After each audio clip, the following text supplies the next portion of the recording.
People often ask me, Jay, how do I choose which game from Japan to buy? And I tell them every single time, it's the same as a secret to cooking. Let somebody else do it. Welcome to another video from Cardboard East. My name is Jay. I play board games from Asia and share what I find with all of you. Today, I'm going to tell you the secret to choosing which games from Japan to buy. It's the same as cooking. You let somebody else do it. Now, you can do that by following influencers and trusting their crazy opinions to determine which games to buy, or you can let other Japanese publishers choose for you. And today, that's what I've done. I have chosen Arclight to choose for me. Now, if you're not familiar with Arclight, they run the largest board game convention in Japan, Tokyo Game Market. So big, they have it twice a year. Every Tokyo Game Market, Arclight releases more games, but sometimes they release new games, and sometimes they release games from years past that they liked.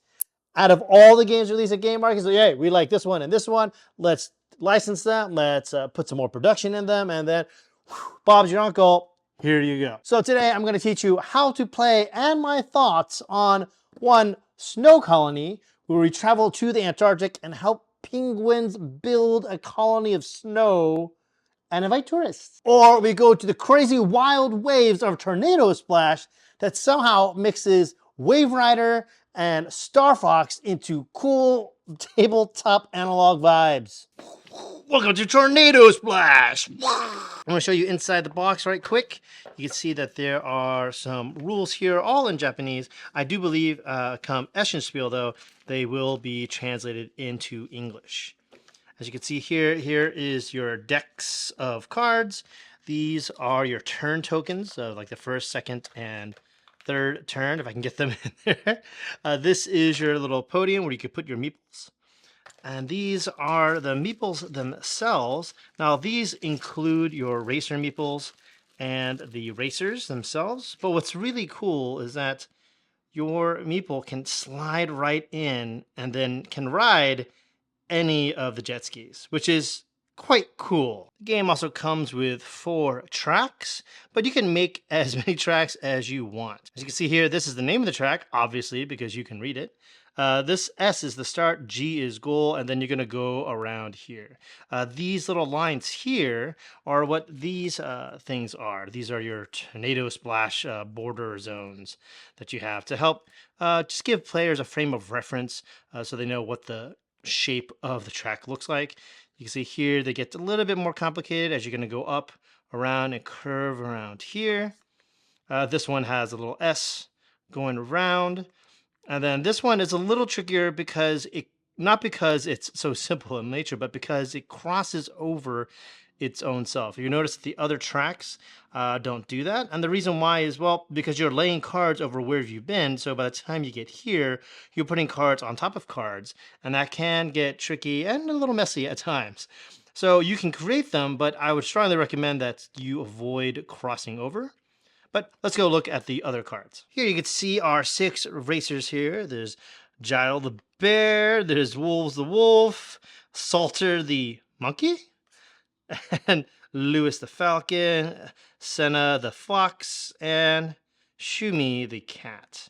Now, if you notice here, these are the boosts. They all have the same player ability, and that is once per round, or I guess once per track. Instead of moving 3, they can move 4.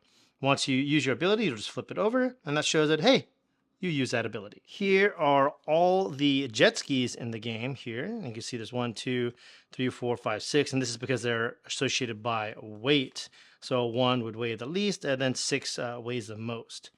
This is the name, in case you can't read it. This is speed, and then this is turning and handling. And just so you know that each of these jet skis comes with its own deck. And this deck is tied to the jet ski, not to the driver. and that there's different deck compositions for each of these. So naturally, the heavier ones are a little bit better at handling. As you can see here, this has 3.5 stars versus 2.5. These tend to be lighter and faster. What that translates to deck-wise means that these will have wider turns, so it can be a little bit tricky to make sharp turns with them. These have those sharp turn cards, but these have more straightaway cards, so once they get going, they could really start going much faster. You also have the starting line here, and as you can see that it is double-sided, but you're only going to use one side, and you're going to clip it here, and then that's where all the jet skis are going to go, and they're going to go off in that direction. Now, in the reverse to that, you also have the goal here, and that's where you want to go, and you can see the arrows here that they'll go around the track and then you'll cross the finish line this way. These are these double-sided turn markers, and they're kind of just meant to be like this. You'll eventually take one of these little turn tokens and place it here, so players will know, oh, this is the first turn or the second turn or the third turn, and I'm supposed to turn this way, or I'm supposed to turn, let's see here, the other way. And I just also want to show that the game does come with player aids, although in my opinion you don't really need them. These are the 3 phases in the game. We'll get into that in just a second. And then here is a reminder of how big your hand size is. So the lightest vehicle will have 4 cards, the heaviest will have 6, and then everyone else gets 5 cards here. And you can see how that is graphically here. Setup. Here we are at the start of the game. Players can draft or randomly be dealt any driver, and they can even choose the one that they want to. Then they are going to take turns picking the jet skis. You can see here there are 6 jet skis, one of 6 different colors that do match the driver, but the driver does not have to pick the one of the matching color. In fact, they could use any of the ones here. So you can see that Lewis, the Red Falcon, doesn't have to ride the red jet ski. He can even drive the pink jet ski. And I believe he fits in just nicely. Some fit a little bit more snug than others, which is pretty cool. I really like that a lot. But you'll just take turns. Then let's say the fox here goes here, here, and he goes to the green, here, and go here. Then each player is going to take, their pilot card, their jet ski card, and their deck, and then put that out in front of them. Now, I do want to mention that although any driver can go with any jet ski, these jet skis are not created equal. You see this number 1, this is number 6, that's the lightest, that's the heaviest, but in terms of gameplay, it also serves as the tiebreaker. So 1 will always break all the tiebreakers because it's the lowest number, and this will always lose the tiebreaker because it's the heaviest boat. Now, what does that mean? Well, a way to help break that out is that when you have the lightest card, in this case red, you're going to have a hand of 4 cards throughout the course of the game. In fact, that's it. That's your whole hand. You can draw more, but you'll never exceed more than 4. Whereas the heaviest one, well, they'll get a hand of 6 cards, so there's a little bit more flexibility with what they can do. And this is to simulate the idea that this is heavier and this is lighter. Now, I believe there are some mulligan rules that you can do if that's what you want, how you want to play, or if you just play random, that's completely up to you. Now, this would be the lightest. It has 4 cards. This is the heaviest. It has 6 cards. Everyone else will have a hand of 5 cards. Next step here is to choose which course you're going to do. And for the course of this tutorial, I think I'm going to pick this one here because it's the easiest one, takes up the least amount of space. Now, I have zoomed out quite a bit from the table here. Now, granted, like when you play this game, you will need a much bigger table and more space. I would probably put this goal maybe out here off screen, and then maybe even put the start even back. But you can determine that any way you want to. If you really wanted to, you could have a nice small track of it. I probably wouldn't recommend that. And you could have it much, much larger if you want to. There's a lot of flexibility here because this table determines the size of the track. And they do mention this a little bit in the rules about playing cards that go off the table and et cetera, et cetera, et cetera. Long story short, even though this game comes in this tiny box, it does take up a tremendous amount of table space. Players will then, from lowest to highest, will then place their jet ski on the starting track anywhere they want to. They can go anywhere they want. And it doesn't matter too much. I mean, you can't overthink it, but that's the fun of this game. Now, if you zoom in a little bit closer here on our starting line, you'll see this bracket here, and you'll often see this bracket, and you're not supposed to let your jet ski move over the bracket like that. It's supposed to be right behind the bracket. So that way it's a little fairer. And with that, you're ready to begin in 3, 2, 1, go! Here we are at the starting line. There are 3 phases in the game, and that is rank, draw, play. Phase 1, rank. So when you rank them, you're going to see what is the turn order for that particular turn. And if there's a tie, then it's always going to go default to the lowest number, in which case it's always red. But let's say later on in the game, like purple's in the lead versus pink, and then green might be even higher. Well, then this would be 1, 2, 3. And these are ties, so that'll be 4, 5, 6. How did I determine this is 4, 5, 6? Well, that's because their cards are lowest to highest. So 4, 5, 6, as per the weight of this jet ski. Rank, draw, play. The second one, draw, just means you're going to draw up to your hand size. Now remember, the lightest vehicle is always going to have a hand of 4. The heaviest vehicle is always going to have a hand of 6. And then everyone else has a hand of 5 cards. Rank, draw, play. So now that you're going to play cards, a person in rank order is going to play cards. Well, playing cards is quite simple. Here we are zoomed out for the play. So rank, draw, play. Play, you're going to play cards from your hand. Now, how many cards can you play? Well, that is kind of determined on this. Each jet ski can move at most 3 per turn. And there's 2 ways that you could play your cards. The first way you can play your card is end to end. So I can place this here, and then I can place another card here at the end of this card. The other way to place a card is to place it at the end of where these dotted lines are. Now, because these dotted lines are here, it cannot be like this or like this. It must be on that line. Now, these little red lines don't have to match up. You can slide along that dotted line.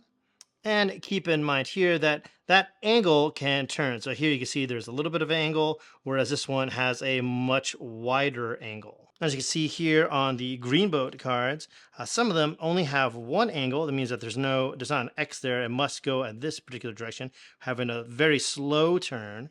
Whereas this one allows for a much sharper turn from your boat. But no matter the cards that you play, you can only move 3 times. So if I played, let's see, card 1, and let's say I played this card, I could play this, but let me just try this here.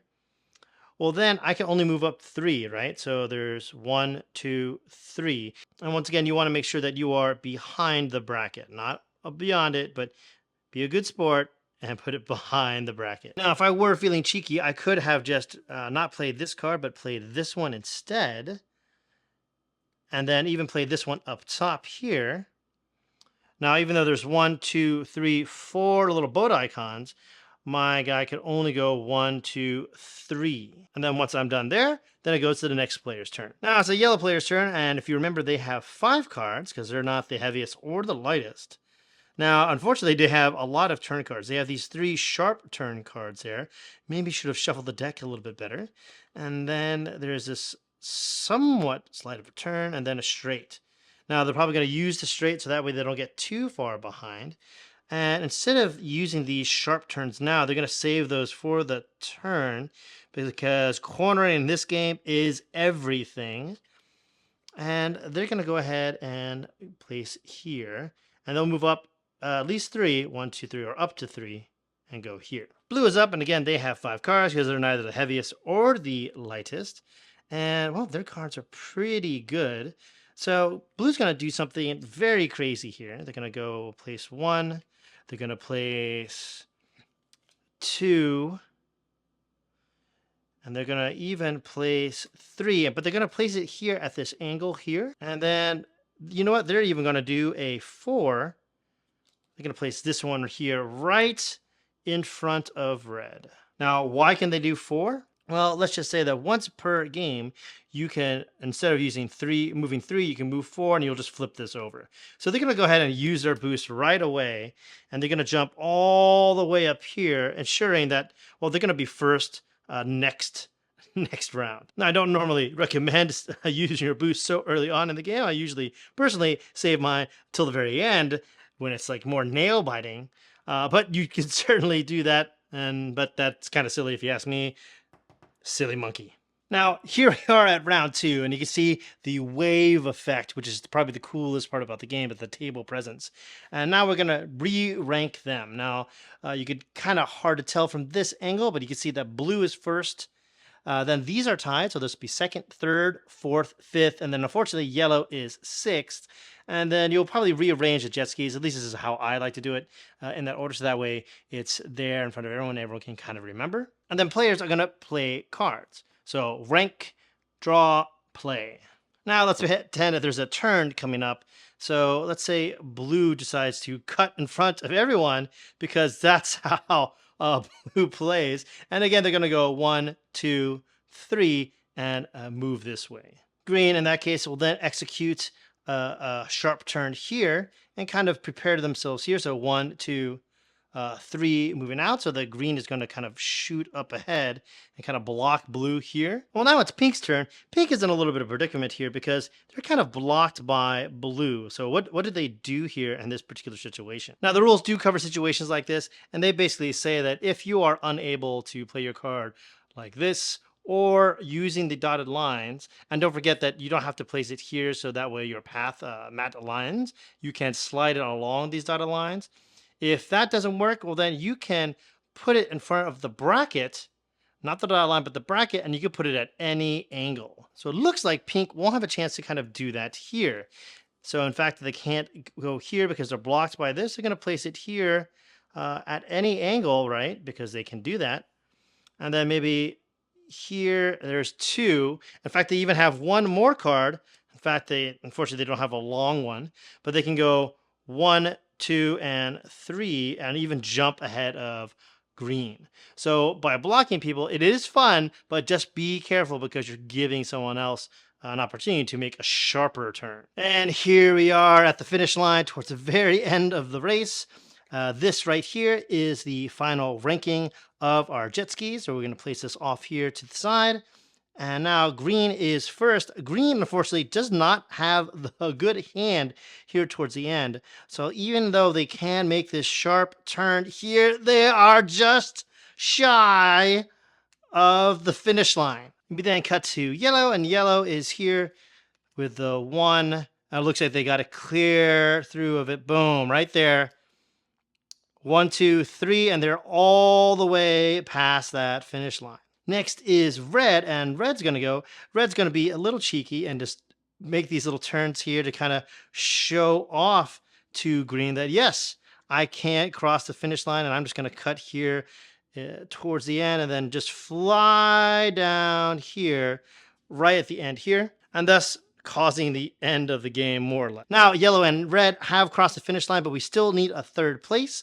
Up next is blue, and blue should have the cards to do it. So we have a 1, and then very simple 2, 3. So yes, blue can just whoosh, cut across here. And boom, right here. Not bad for blowing their boost right at the beginning of the game and not saving it towards this vital moment here. If green had saved their boost, they would have won the race. So too bad, so sad.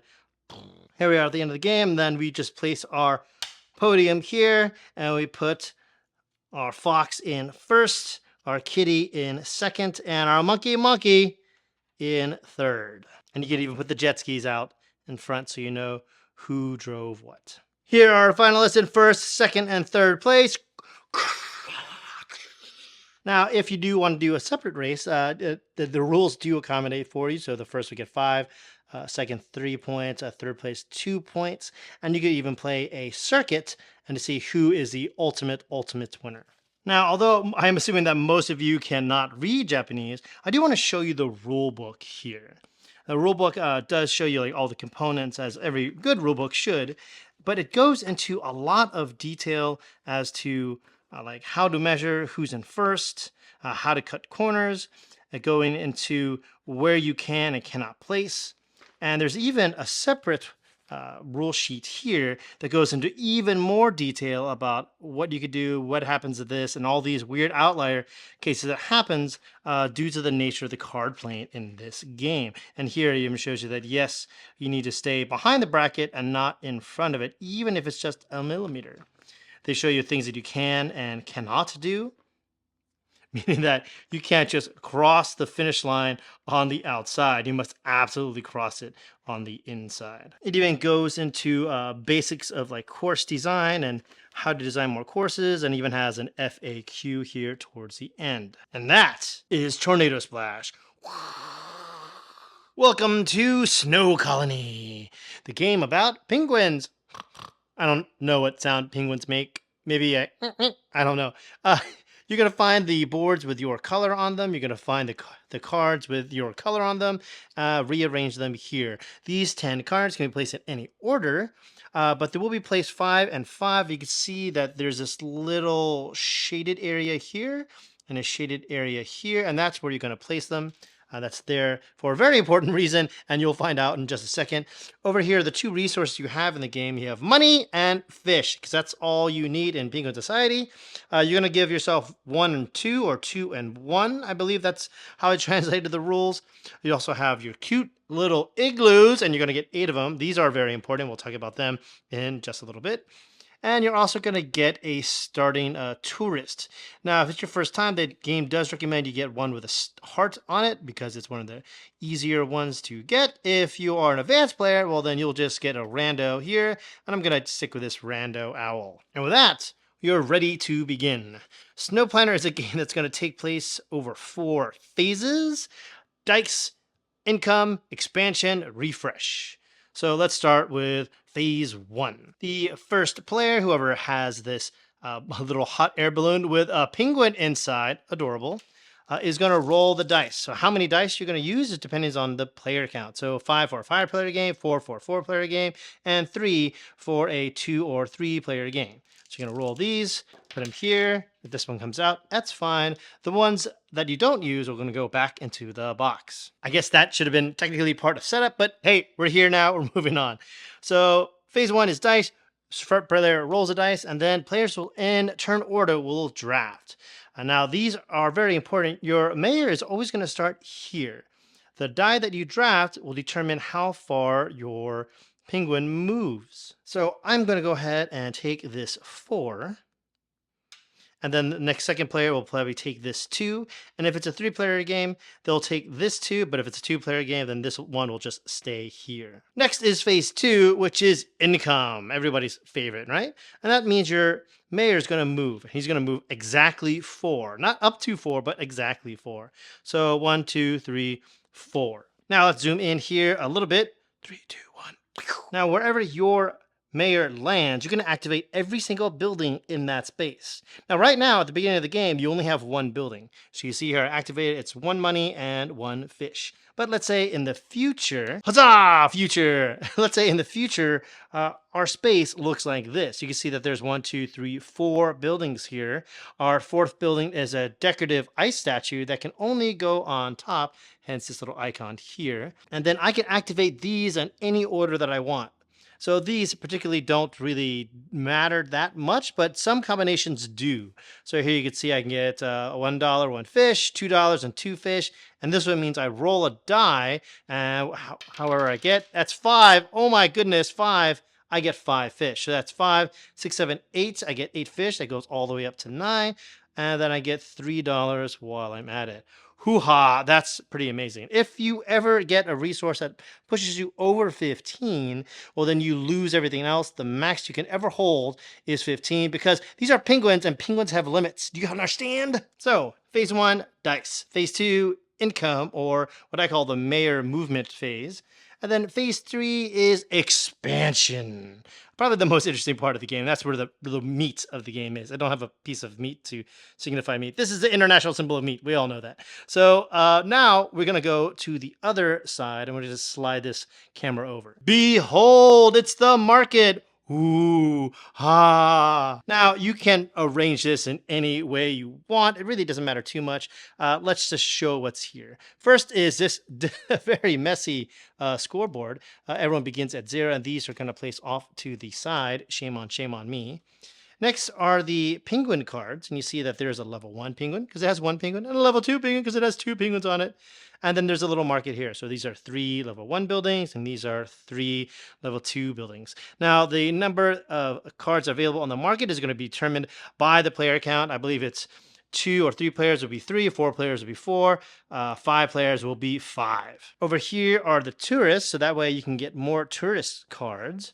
And then over here is that ice sculptures. You remember you saw one earlier in that area, and there's always two. One is always worth 5 points, and this big one is always worth 10. So again, here are the phases here. You have the dice, you have the mayor movement, and now it's expansion. You're going to have one of two possible choices. Choice one, you could pass. You could like, you know what? Here's my die. I put it here, and then I get $1 or a fish. That's it. That's your whole turn. That's all you're doing. Of course, you know, I'm not going to do that because I ran into quite a bit of cheddar or fish, I guess. And then I'm going to build a building. I have, as you can see here off here, I have $5. And then I can build, I could buy something. I could buy, oh, I could buy one of these here. This sculpture is worth $4.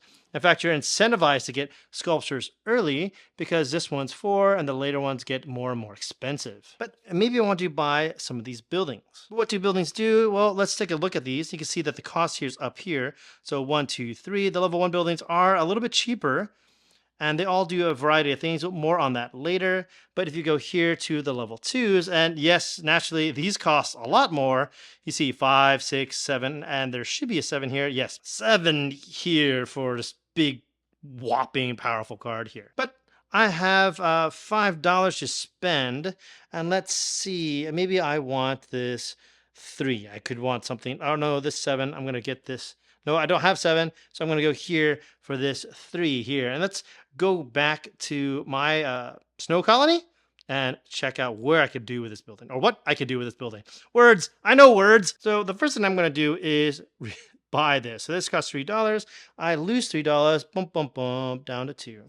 Now, where can I place this? Well, I can't place this here because this space is already full. You can only ever have 3 buildings on any one space, or 4 if you include your base one. You can only have 3 expansions, 4 buildings total. I can only place this where my mayor is, 1 space behind him, or 1 space in front of him. So let's say I'm going to place this maybe down here below because that's where I'm going to next. If I roll a 1, for example, and I drafted that, and I can just move here and activate that building. And that is expansion. So 1 for dice, 2 for movement, 3 for expansion, 4 is, well, is just refresh. Everyone's going to pick their die back to the dice tray. The little balloon is going to fly over to the next player, unfortunately, and then we'll refill the market. Now, some of you are probably saying, Jay, that's pretty interesting, but I saw that there were these little tourist cards available, and you didn't mention that I can get these. How do I get these? Well, I'm so glad you asked that. If you look over here on this board here, we're going to zoom in up here. At any time, you can spend fish. Because you're like, I know what money does. Money buys things. What do fish do? What do penguin do with fish? Besides eat them, obviously. Well, 2, you can spend 2 fish to re-roll a die. And that could be a die that you drafted or a die that you rolled. So if you remember, I rolled a die here for fish. If I didn't like that outcome, I could spend 2 fish and maybe get even more fish. Maybe.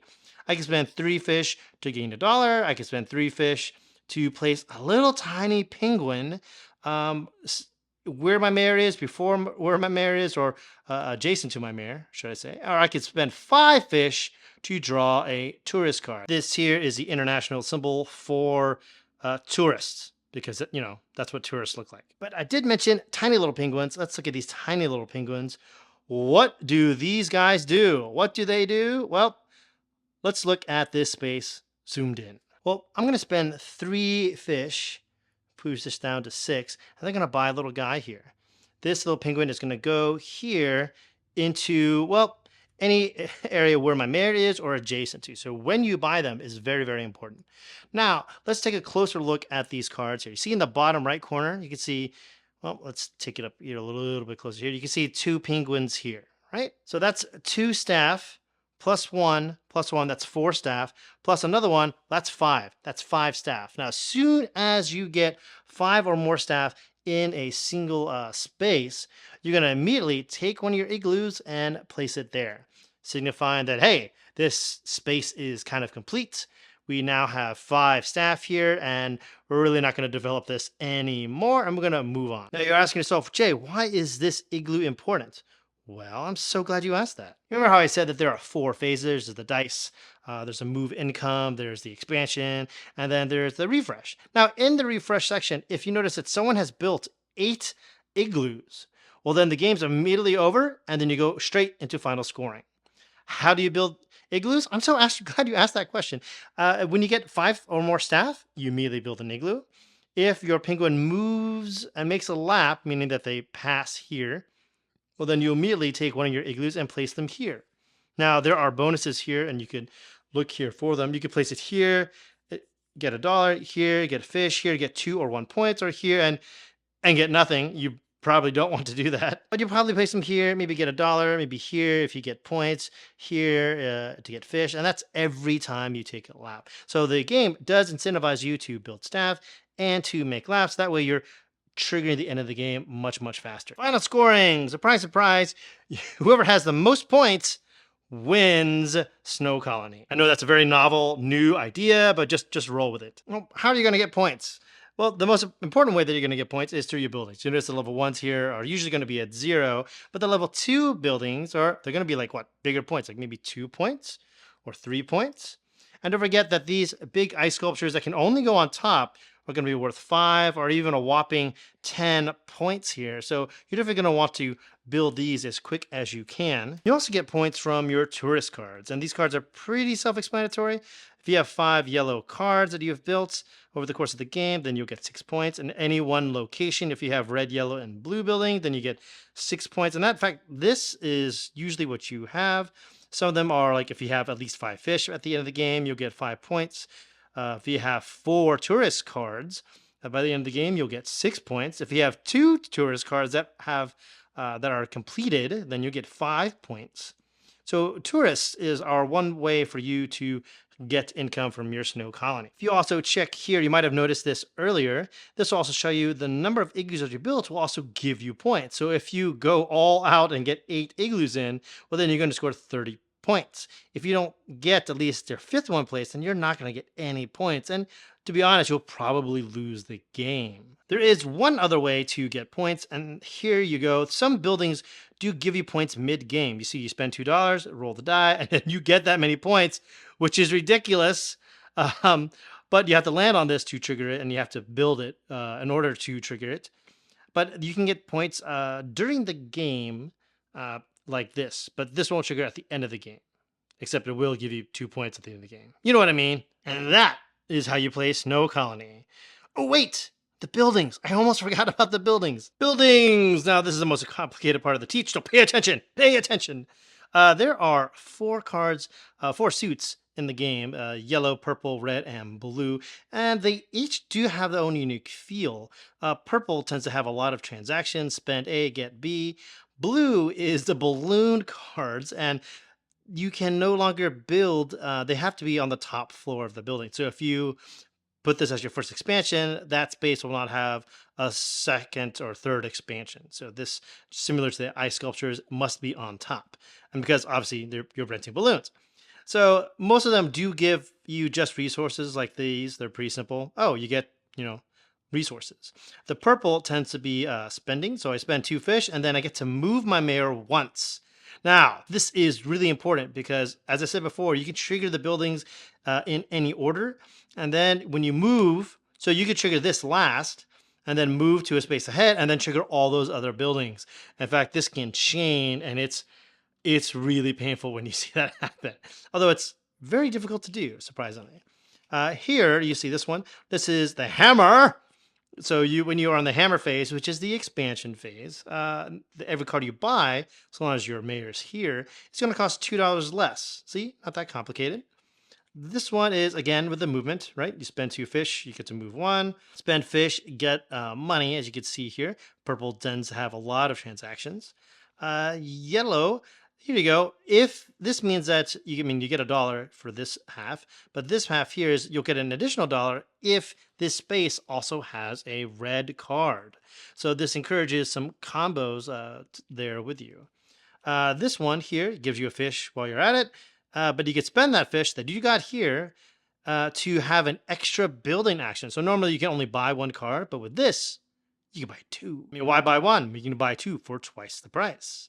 Here you see purple transaction, but here, more importantly, you can get a tourist card. So some of the purple cards, and this is a level 2 card here, you can see from the 2 staff, they are quite powerful, such as this, and that's, yeah, that's incredibly powerful. Some will even give you points, which is ridiculous. You just get points just for coming in here. That's how awesome you are. Now, here, this blue will give you $6 and staff. So this staff here means it must land on this location. So as I said before, you don't really need more than 5, but this will allow you to continuously draw staff the more you land on it. Here it's the same thing with just fish and staff. Here you get points. Let's see here. Oh, great. So you get some resources here, and then you can build an ice sculpture at a reduction of $5. So remember these guys, they're always available, but now instead of $9, you can build it for 4. That's pretty powerful. That's 10 whopping points. That's pretty strong. Now, some of them will have again, like dual layers, and you get to activate them in any order that you want. If this layer is covered by a future building, then too bad, so sad, you don't have access to it. But let's see here. This one is, you spend 2 fish, you immediately get 2 points, and you get to drop a staff anywhere in your colony, anywhere in the 10 locations, which is quite powerful. And here you go. And this one, again, gives you an extra build action. And that's most of what you'll see here. I think there's like one more that's like a build action that lets you build anywhere in your colony, not just, where your mayor is or the adjacent locations. But that is what you're looking at when you build buildings. Tornado Splash. Now, I will say that I was shocked about how many people really loved my recent Instagram post of Tornado Splash. I don't think they were expecting this gorgeous little race, but it shows that one thing I have to mention about this game is that it has table presence. Even though it's a little box, all the cards splayed out on the table where you can kind of see the waves that they've made, like racing on the table. It's really breathtaking and really cool to look at. I love how all the drivers are independent of the snowmobiles, or jet skis, and then they can ride any jet ski they want. I think that's a really, really cool thing, and I wish they developed that a little bit more. I'll talk about that in just a second. And I love how you can kind of create your own course. They give you some suggested courses, but of course you could always build your own with a maximum of 3 turns, but it's really, really cool. I am looking forward to the day where I can find a bigger table and have a bigger, more epic course to play. As far as the themes go, like this theme of this game is just screams out at you. I love that how each jet ski has its own unique deck, and different jet skis respond differently depending on how their deck is. Some have more straights, some are better at turning, some are a little bit more difficult and sluggish at some points in the game. I find this really, really interesting. And I love how you will go through that whole deck and you'll feel that lifespan of that engine. Going into gameplay, I gotta say that I really love how simple it is. As if you just have a deck, you have a hand of cards, you play some, you move your person, that's it. And you're gonna go throughout this track. And it's subtly in there where each jet ski is a little bit different. That's kind of subtly hidden in the design. And I really, really love that choice. The one thing that I wish they did, I think it's a really missed opportunity, is that there really needs to be an expansion for this. And that I wish that the drivers, like the pilots, the animals, had their own unique flavor that they brought to it. Instead, they all have the same ability, which is they get to have 1 extra movement once per race or game. And I kind of wish that they each had their own unique special powers. Like maybe one of them always has a pocket straight that they can always throw in at any time. Maybe then one has a pocket turn they could always turn at any time. Maybe the bear does a barrel roll and can just jump or flip over to the side at one point and then play cards from there. I think there are a lot of possibilities there, and I think that'll be really, really fun to give each of these animals their own feeling and flair. And that'll only make it even far more interesting because each little driver paired with their own jet ski can have different combinations, and it makes it more dynamic and a little bit more interesting. Some other things I would like to see are things for the course. Like I would love to see ramps. Ramps somehow incorporated into this would just be really fun. I'm not sure how that would work, but something, little things to add to it. Like maybe like little cones that you could add that they have to drive around, not necessarily turns, but physical objects that have to be in the way. And of course, you could just buy those or use things from your own home. But I would really like to see that happen a little bit more in this game. But now, while I'm adding all this complexity to it, or I wish there were a little bit more complexity to the game, what's here already is so approachable and really, really easy for people to digest and come to. And when it's on the table, everyone wants to play. Everyone's like, ooh, what's that? That's really cool. I will say, though, that this is not a sitting game. You will eventually stand and move your way around the table, standing and playing cards. So if you're comfortable with that, then you're going to be comfortable with this game. Something I didn't mention in the tutorial is that you will eventually work your way through your deck. In which case, what do? Well, you'll go to the cards that you placed originally at the start of the game and then pull those into your hand. So there's this extra layer of thought in the game of, well, whatever I play first, that's what's going to come back into my hand maybe halfway through the course or 2/3 of the way through the course. So I need to really, really plan ahead as to what I'm playing first and early on versus what I'm doing later. And I really, really like that subtle trade-off there. My first impressions when I first played this game was that it's a little bit too simple. Like I kind of wished there was something else, like how some games have this extra little oomph or this extra mechanic that added a little bit more grit and a little bit more tension to the game, a little bit more high risk, high reward option for the players. But at the same time, I'm really happy that Arclight kind of held back with that development and just let this to be very, very simple, very, very approachable. Anyone in the family can play. And man, oh man, the game just looks so, so rad on the table with that gorgeous waves of blue sweeping across. I will say though that like it is surprisingly takes up a lot of space. Like you don't want to do this on a small table. You can, it's a little more challenging, but you want some space to kind of just sprawl and spread your wave rider, your jet ski, and just go crazy with it. Now you can have the option of building lots of tracks, and the tracks are kind of designed to be really easy to kind of design your own. And it does come with 4 set standard boards, which are good and really, and actually more than enough. But I don't feel as much incentive as I want to play each successive track, like to have like a big campaign game.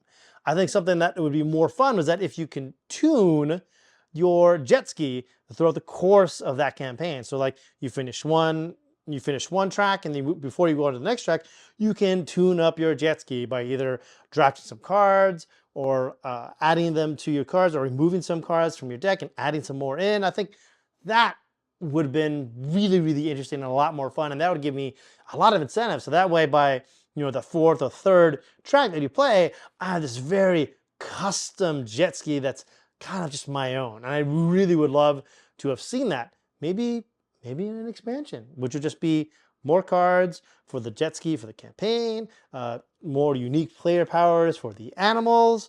Even without all those things, this is a very, very enjoyable game.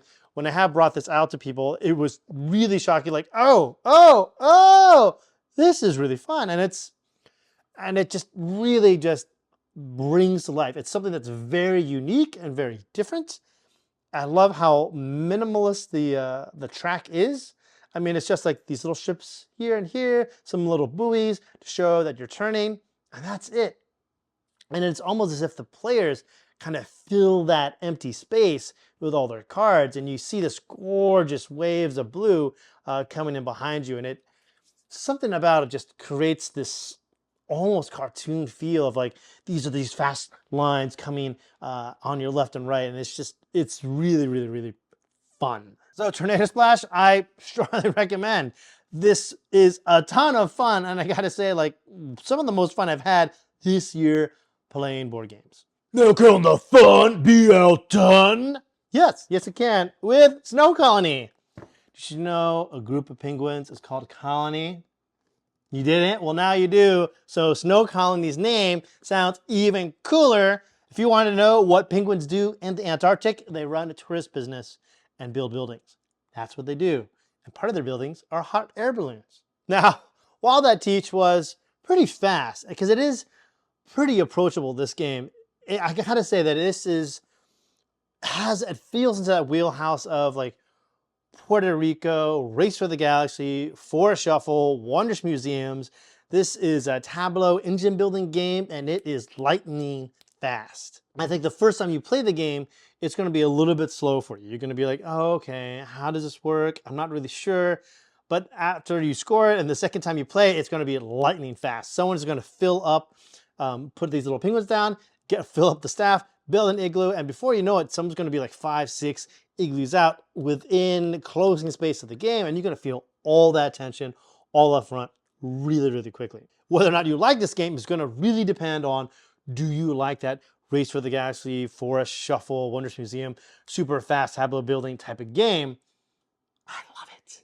So, of course, I'm going to love Snow Colony. And there's a lot to love. First, the components, the igloos look really, really cool. The tiny little penguins, which are, I admit, really, really small. Sometimes you're afraid like you might inhale them because they're so tiny. I love the giant mayor penguin that's marching around in a circle.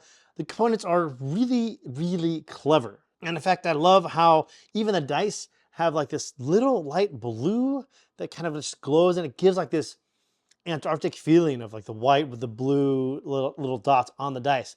Really, really small, but a chef's kiss. And the fact that it comes with its own little dice tray, completely unnecessary, but I'm so glad they added it. I kind of wish they added like a little tray or something for the little tiny penguins. It could have been like a swimming pool, or even like a little piece of cardboard that has them like swimming in the Antarctic. That would have been fun. My only complaint that I have about this game, and I really, really enjoy this. In fact, I put this in my top 10 games of 2025 so far list, is that I feel that, at least for the 2 and 3 player game, like I feel the market size is a little bit too small. Like if no one buys like level 2 buildings for that particular round, and then it comes the next round, those same buildings are there, and maybe they're buildings that nobody wants. Maybe you got a bad shuffle and then it's all red. That's not fun. And I wish that, and now what I've done is that I created a little house rule to where you always burn one building. So no matter what, one building from that little market gets burned away, and so every round you're guaranteed to have at least a little bit of a new market spread. And I think that's really important, because if you look at all these fast tableau building games like Wondrous Museum, Race to the Galaxy, Forest Shuffle, it's not about having a tight market. You have like a wide range of cards that you could choose from, and then you build out of those. It's a situation to where you don't really care about the cards. You don't want to marry the cards in your hand because you have to use them to build something else. Whereas this, the market is quite small, and it makes that buying decisioning really, really important. And if you don't have a card that you want to buy, then you're going to want to pass, and you never really want to pass. You always want to upgrade your engine, so that way every time you land somewhere, you're getting something more. So I really wish that there was, one, maybe a bigger market for you to choose from, and two, refreshing the market, like burning cards at the end, so that way the next round, you're always seeing new cards. That's really not that much of an issue when you have a 4 or 5 player game and people are buying cards from both rows pretty consistently throughout those, but at the 2 and 3 player account, I feel that needs a little bit of more help. But be that as it may, the gameplay of this is really, really fun and really, really solid. I love the theming of this, and I love how, even though the buildings are kind of cold about like, oh, you get this resource, you get this resource, trade resource, or do this, the art on the cards are all gorgeous. It's all really beautiful. I love how intricately detailed each of the buildings are. I love how everything in the cards ties into the theme. I really, really love that. I really love how you need staff to build these buildings, and that some buildings come with staff. I love how the hot air balloon business ties to the first player marker, and they have to be on top of the buildings. I love that the big crown ornament that you could buy is a giant sculpture of a giant penguin.